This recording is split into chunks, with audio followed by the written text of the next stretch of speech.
How's it going, everyone? It's GadgetsBoy. Welcome to another video. Apologies in advance if the audio on this sounds a bit funny. It's because I couldn't think of a better way to mount the microphone and ride and record at the same time. So do bear with me and forgive me on the audio. But anyway, this is the Seat Mo eScooter. It's 100% electric, and it's one of those bikes that would be amazing and be super useful for urban living. So if you're someone who lives in London, for example, this would be great for scooting about from work to home to work, vice versa, go to see your friends and all that kind of stuff. So I'm currently riding just around my local area, around my studio, and a lot of the roads around here are 20 miles per hour, which is great. So it means you don't have to go super fast, although this thing would do up to 60 miles per hour, which is super fast if you think about it. It's all electric, so you don't get any sound. It just sounds pretty quiet. So if you're going to be riding around on this, do bear that in mind to mind other people, other road users who might not be able to hear you whilst you're on the road. Let's talk about everything else on the bike. We just got this Harley Davidson just riding past me right now. It looks amazing. So to ride one of these, you would need obviously the required motorcycle license, motorbike license in the UK, for example. I'm just going to move into the bike lane, motorcycle lane here, so it's a bit safer. So you'd need that to ride this. I think A2, A1 and B licenses will be fine to ride one of these. Go for it. I'll tell you what, riding this e-scooter around London is it's somewhat scary because drivers are just so selfish, and they don't think about bike, motorcycle or bike riders. Anyway, back to the bike.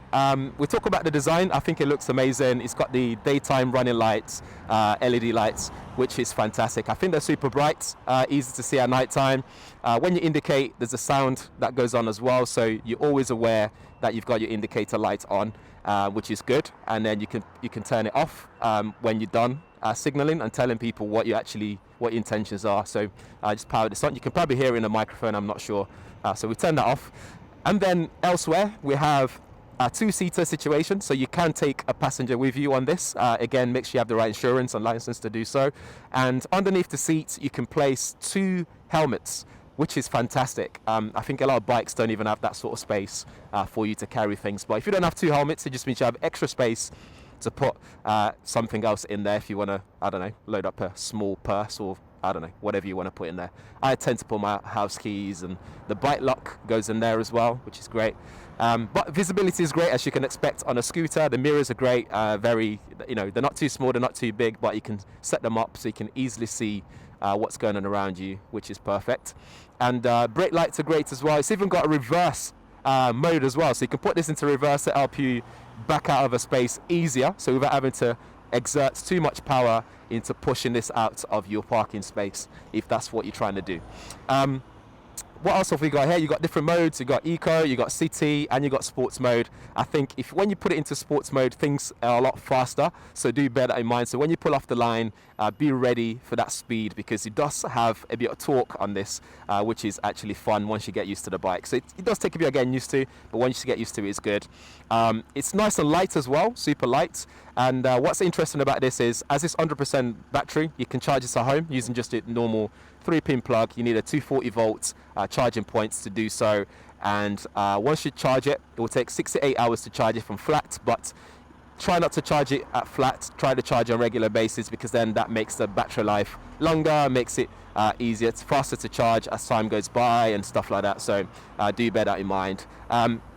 Elsewhere, the charging situation is actually quite interesting on this. So to charge it up, you can take the battery pack completely out of the bike and wheel the battery all the way inside the house and charge it up that way. Also, although you can also leave it on and charge it while it's on the bike as well, but it's actually quite interesting that you can do that. So you can just take it out, detach it, very easy. It comes with this like trolley system, so you don't have to put too much energy into actually wheeling it up and stuff. But if you live in London and you live in a flat and you still have to go up the stairs, it can be a bit of a pain in the backside, because you have to carry it and it's got a bit of weight to it. It's full on battery. It's a big ass battery.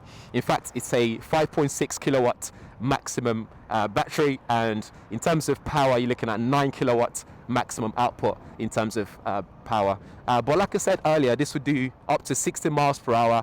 But if you're riding around town in London and stuff like that, you're okay. Seat says this will do up to 80 miles on the range. And I think if you're riding on Eco, you get those sort of numbers. But if you're riding in city mode and you're wheezing around and stuff like that, I think you'll be looking at around, I've been getting at 60 miles and so on. So, but I don't really go that fast either. I think my average speed, if you go onto info button, which is on the right area here, it says I do 15 miles per hour on average. So talking about buttons as well, you got your light button, your passing buttons, and on and the reverse on the other side of it. On the right side, you got your hazard lights, you got light button, info, and mode button as well. As any scooter, you press the left brake, the back brake, which is on the left side, and the mode button to start it up. And on the right side is your front brake, but I tend to not use the front brake as such that much because they're both quite strong. You see the brake discs, they're quite big and they do a really great job at stopping when you need it to stop, so do bear that in mind. I haven't ridden this yet on wet or raining situation, so I couldn't tell you much about that, or winter situation, so I couldn't tell you how that would behave during winter, so I couldn't tell you much about that one. But what I do know is the battery life lasts really good in terms of range. I haven't charged that much. Also, when it comes to handling, this is really agile. It's really good as it's a moped at the end of the day, so e-scooter. So you'll be able to whiz around, take corners very comfortably, and just easy to navigate and easy to move around, and the turning circle is great as well. So I think all in all, for around, I think, just over 5,000 OTR, or is it 4,000? I'm not completely sure. I'll leave links in the description area to check that out. But if you're going to be buying this, I think it's actually really worth the price. And just whizzing around town, free parking space on motorbike bays in some areas.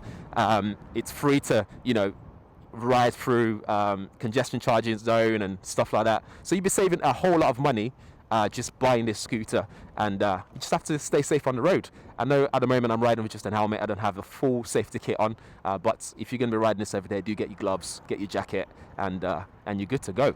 And I think that's about it for the bike. I couldn't think of anything bad to say about it. I think it's a really good purchase for the price point. I think it rides really nice. It's pretty cool as well. I think it looks really nice. I like the design on the front of it with the daylight running lights and the way they've been positioned. I think it just looks really nice and snazzy and not as scootery as you'd get on normal scooters. And I've been stopped a few times on the road when I'm at traffic lights, just people asking me if this is electric and how much does it cost and what the range is and how does it work and all that kind of stuff. And I just find it interesting that people find it interesting to look at, and enough for them to come and stop me and ask me questions. The LCD display is very visible to look at as well. It's easy to see. No problems there at all. It's in line of sight, so when you're riding about, it's easy to see stuff. As you can see there, it just looks really nice, and you got enough room for your legs, for your feet. But that's it for the Seat Mo. I think I really like it. But yeah, let me know what you guys think in the comments below. Is this something that you'd buy?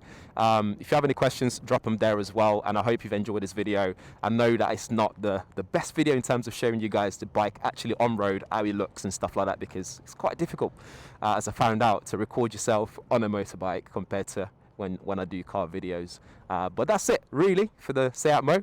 If this is your first time around here, please do subscribe and hit the bell notification so you get notified every time there's a video up on the channel like this one. And I'll see you in the next one. Thanks for watching.